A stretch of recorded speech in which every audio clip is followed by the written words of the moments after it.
couple hours, and when you're done, it looks like you got the work done, rather than, hey, I made the numbers or stuff that comes out of the machine look different. This is, hey, I can make them look different and the whole page looks different. Or, hey, I made this button that does this, or this nice, cool animation loading screen kind of thing. So, it's a lot more fun. In layman's terms, what do you do for a living? I develop code for, right now it's for a contract, but for a company that handles missing and unidentified people. So on my end, that means I get to design the look and feel of everything that you interact with on our new system.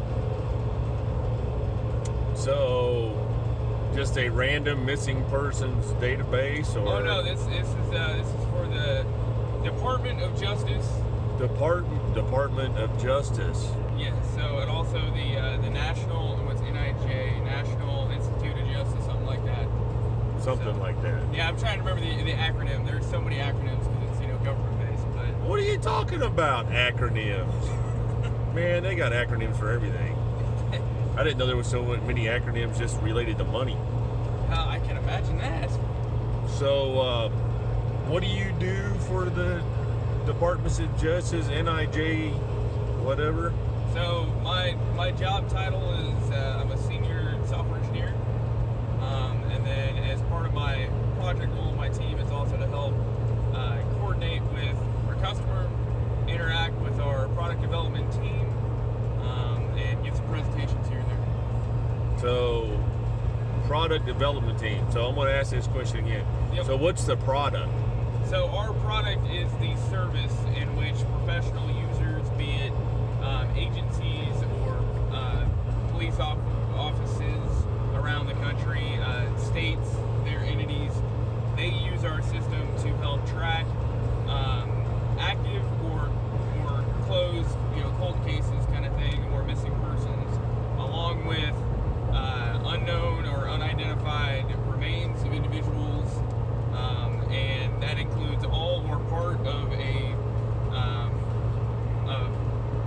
person.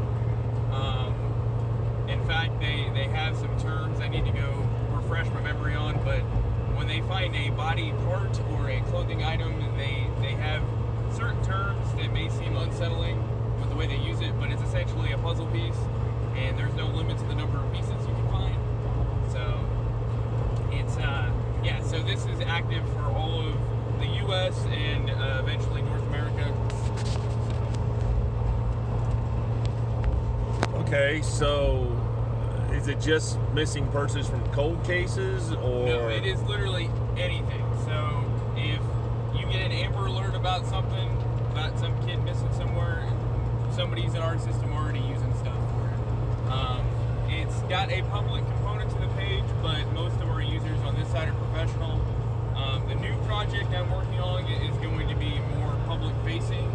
It's going to be essentially a 30-day snapshot of what they call a critical incident, which means if somebody goes missing due to a hurricane or some sort of earthquake, it's a kind of an accelerated area that these departments are going to look at, and it's going to be kind of real time. So it's used for when there's a big event and there's a lot going on, and it's going to have notifications for phones and all that sort of stuff. But the goal is to capture a bigger net when stuff happens.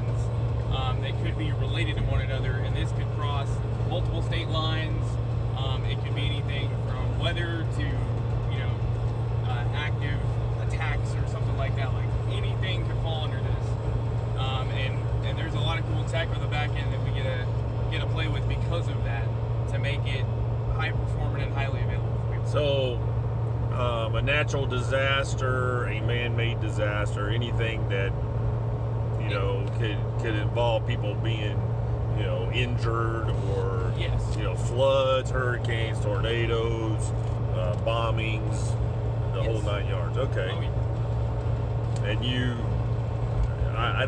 I don't think there's enough space on YouTube, because I know how sometimes I ask you questions and we delve deep into the makings of the interwebs and the website, so we won't go there. But okay, well that's a pretty good description of what you do. How long have you been there? I've been there since January, so this is going to be my 8th month with this team. So in 8 months, with most of it being in lockdown, have you got really anything accomplished? Oh yeah, we've got tons. So between planning and starting the launch for our new project, we have about 2 months before our first real demo. We've also been updating the original project that I got hired to work on. We've gone through 4 major customer-facing releases, and this includes all of the long-term regression testing and certification we have to go through to make it happen. So we've been very active, very, very busy, and it's probably one of the most productive and positive learning experiences I've had with the project to date. So is there a website now that exists for a national missing persons, like a Yes. national? What's the website? So the project is called Name Us, and the website is namus.gov, namus.gov, and that's where anybody can register for an account and get at least basic privileges to look and add cases to get reviewed and things like that. So it's anything in public domain that they have access to that anybody can see, and we actively encourage people to go in and make an account to get involved. So everybody that posts on the various social medias about missing persons and this person was abducted or whatever, they should be checking this website to make sure that it's been updated, Absolutely. and that information should be included on there. So just a little bit about the guy that is my sponsor for E-Bike Day. Just because I want to do YouTube sound bites and throw them on there for my 1.37 subscribers to be entertained by.